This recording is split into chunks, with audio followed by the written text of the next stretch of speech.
खरगोन और सेंधवा में रामनवमी पर हुई घटना में मुस्लिम समाजजनों पर प्रशासन की कार्रवाई के खिलाफ नीमच में मुस्लिम समाज में प्रदर्शन किया है।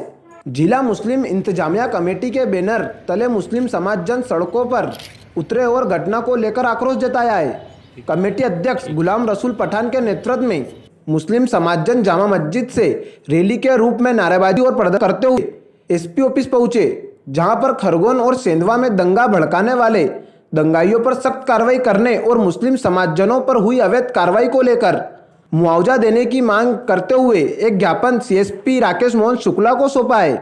मुस्लिम इंतजामिया कमेटी का अध्यक्ष गुलाम रसूल पठान ने कहा कि खरगोन और सेंधवा में मुख्यमंत्री शिवराज सिंह चौहान और गृह मंत्री नरोत्तम मिश्रा के इशारे पर एक समुदाय के लोगों को निशाना बनाया गया है। असंवैधानिक तरीके से उनके घरों और दुकानों पर बुलडोजर चलाया गया है, जबकि दंगाइयों ने मुस्लिम समाज के मकानों दुकानों को निशाना बनाकर तोड़फोड़ की मां बहनों के साथ बदसलूकी की है, लेकिन उन पर कोई कार्रवाई नहीं की गई है। मामले में पुलिस बेगुनाह मुस्लिम वृद्ध व नौजवानों बच्चों पर अपराध दर्ज करके साथ मारपीट की जा रही है। एमआईसी ने ज्ञापन सौंपे पूरे मामले की उच्च अधिकारियों से जांच कराने और दंगाइयों के विरुद्ध उचित कार्रवाई करने की मांग की है। इस मौके पर छोटे का खुरेश, जावेद दुर्रानी, सलीम खान गुड़कलक, इलियास कुरैशी, याकूब खान, इकलाब कुरैशी, साबिर मंसूरी, मोहम्मद यासीन, वासिम शेख, इकराम हुसैन, कासिम मंसूरी सहित सैकड़ों की संख्या में मुस्लिम समाजजन मौजूद थे। हमने रैली निकाली है। शिवराज सिंह सरकार ने कानून की धज्जी उड़ा दी है और यहाँ पे उन्होंने गुंडा राज, आतंकवादी राज कायम कर लिया है। कानून को पूरा अपने हाथ में ले लिया है। जैसा कि कई सुप्रीम कोर्ट के वरिष्ठ वकील और हाई कोर्ट के वकीलों ने भी कहा है कि ये कौन सा कानून कब पास हुआ। आप सीधे जाइए, कहीं से कोई पत्थरबाजी हुई या कोई दंगा हुआ या कोई भी मारपीट हुई है, उसके घर पे सीधा पहुंच गया और बुलडोजर लेके उसके मकान तोड़ दिए और पूरे बिना कुछ जांच के लोगों को ठूस दिया जेलों के अंदर, उनके नुकसान कर दिए।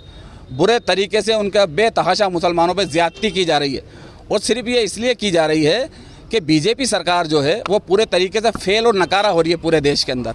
क्योंकि जो 35-70 रुपये लीटर पेट्रोल को 35 रुपये करने वाली थी, डीजल को आधा करने वाली थी, महंगाई चरम सीमा पे पहुंच गई। तो महंगाई को दबाने के लिए ये शिवराज सिंह सरकार दंगे की आड़ लेके, धर्म की घुट्टी पिला के हिंदुओं को बरगला रही है, मुसलमानों पे जुल्म करके।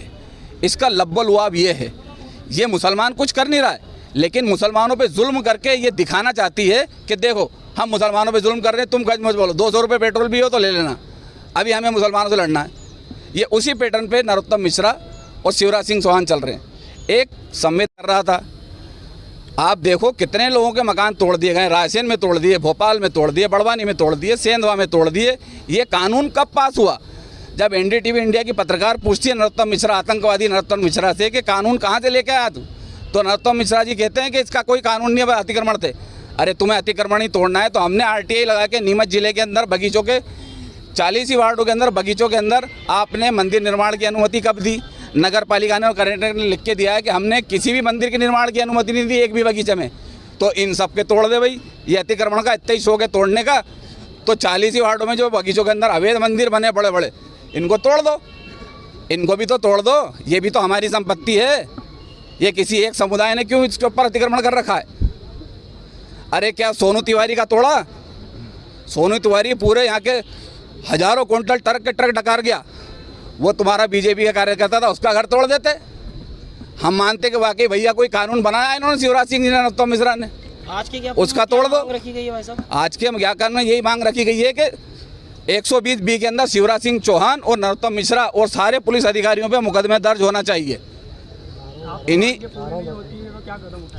मांगे पूरी नहीं होती तो पूरा कर्मिक तरीके से पूरे मध्य प्रदेश में आंदोलन छिड़ेगा है, तो जुल्म के खिलाफ आवाज़ उठाई जाएगी और गांधीवादी तरीके से आवाज़ उठाई जाएगी। ये हमारा अधिकार है, ये हमारा फंडामेंटल राइट्स है।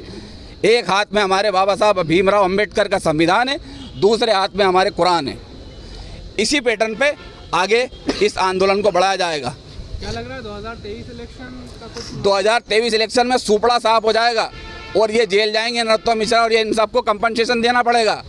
ये जो आज तोड़ रहे मकान, ये न्यायालय से ये सारे लोगों को इनको बनवा के देना पड़ेगा, इनकी जेब से पैसा देना पड़ेगा इनको, जो ये ज्यादती कर रहे हैं। ये सारे अफसर जेल जाएंगे। कानून की कई धारों के अंदर तैयारी हो रही है और नरोत्तम मिश्रा और शिवराज सिंह सरकार होश में आ जाए, अभी भी वक्त है। इस प्रदेश को गुलिस्तान रहने दे, इस प्रदेश में आग लगाने की कोशिश नहीं करे धर्म की आड़ में।